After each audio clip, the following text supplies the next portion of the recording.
Indian team management चाहे इस fact को ना माने, लेकिन इसमें कोई शक नहीं है कि सिलेक्शन में जो स्क्वाड है 17-18 मेंबर का, उसमें भी और प्लेइंग 11 में भी कुछ बड़े ब्लंडर्स हुए हैं, जिसकी वजह से ये रिजल्ट टीम इंडिया को फेस करना पड़ा है। देखिए, अगर हम एक इस फैक्ट को तो इग्नोर नहीं कर सकते कि सरफराज खान जिस तरीके से पहले इंडिया के लिए जब उसने मैचेस खेले वहां परफॉर्म किया, उसके बाद फिर अभी जब इंग्लैंड में वो आए और आके उन्होंने प्रैक्टिस मैचेस में स्कोर किए, उसके बावजूद उनको स्क्वाड में ना लेना, ओब्वियसली गौतम गंभीर की बाइसनेस है जो उनकी तरफ है, उनकी टेक्निक पर सवाल उठाए जाते हैं, उनके टेम्परामेंट पे तो कोई क्वेश्चन है नहीं, लेकिन टेक्निक को उन्होंने आके इंग्लैंड की पिचेस पर कहा जा रहा था कि यहाँ से खेला नहीं जाएगा। और ये जो जिन पिचेस पे आप मैचेस हो रहे हैं, इसके मुकाबले में वो पिचेस जिन पर उन्होंने प्रैक्टिस मैचेस खेले हैं, वहां सीमर्स की हेल्प ज्यादा थी।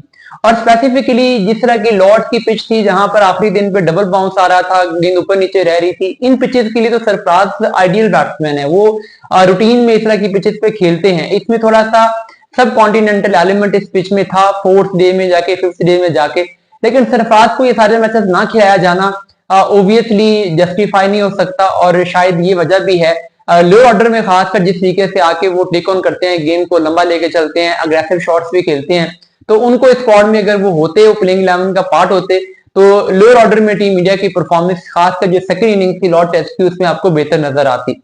इसके अलावा देखिए, अब करुण नायर को जो खिलाया गया है टॉप ऑर्डर का, करुण नायर नंबर 3 के तो प्लेयर ही नहीं है। डोमेस्टिक क्रिकेट पूरी जो उन्होंने खेली है वो उन्होंने नंबर 5-4 पे खेली है। 6 पे खिलाते तो जस्टिफाई था, ठीक है, 5 का बैट्समैन 6 पे खेल सकता है। और फिर खासकर इंग्लैंड में अगर आप खेल रहे हैं, तो इंग्लैंड में तो अगर एक बैट्समैन वैसे ही नई गेंद का नहीं है, जो कि एशियन कंडीशन पर भी नई गेंद नहीं खेलता, आप उसको इंग्लैंड में नई बॉल खिला दोगे तो वो स्ट्रगल तो करेगा। और वही बात हमें नजर आई कि गेंद की लेंथ को, लाइन को जज करने में वो फेल हो रहे थे। तो अगर नंबर 3 पर ही खिलाना था तो उसके लिए साई सुदर्शन ज्यादा बेहतर सूटेबल कैंडिडेट थे, क्योंकि वो ओपनिंग करते रहते हैं, वो ओपनर या नंबर 3 पर ही खेलते हैं डिफरेंट फॉर्मेट्स में। कुछ फॉर्मेट्स में वो ओपनिंग करते हैं, कुछ पे नंबर 3 पे खेलते हैं। तो करुण नायर की जगह पर वो आ सकते थे। पहले मैच के बाद वो इंजर्ड हुए तो करुण नायर को एडजस्ट किया गया नंबर 3 पे।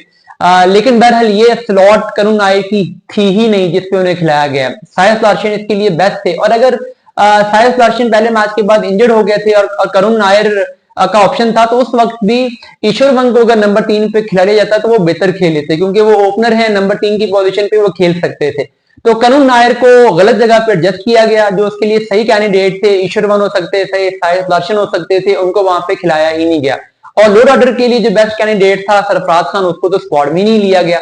इसी तरीके से अय्यर के साथ जो कुछ किया गया है पिछले कुछ अरसे में, जैसे हमने देखा है कि हर लेवल पे उसने परफॉर्म किया है, और वो एक ऐसा प्लेयर है जो कि इस तरह के चैलेंज, जिस तरह का हमने ये लॉर्ड्स टेस्ट की सेकंड इनिंग्स में देखा, इस तरह के चैलेंज को वो एक्सेप्ट करता है। जब बॉलिंग टीम डोमिनेट कर रही हो, वो वहां पे आके प्रेशर बॉलिंग साइड पे कन्वर्ट करता है। वो ऋषभ पंत टाइप बैटिंग करता है। अगर अय्यर होते तो वो भी वही थ्रेट इंपोज करते जो कि ऋषभ पंत ने इंपोज किया है। लेकिन अय्यर के साथ भी शायद हेड कोच कंफर्टेबल नहीं है, जिस तरीके से वो सरफराज खान को नहीं लेना चाहते, उनकी टेक्निक से उन्हें मसला है।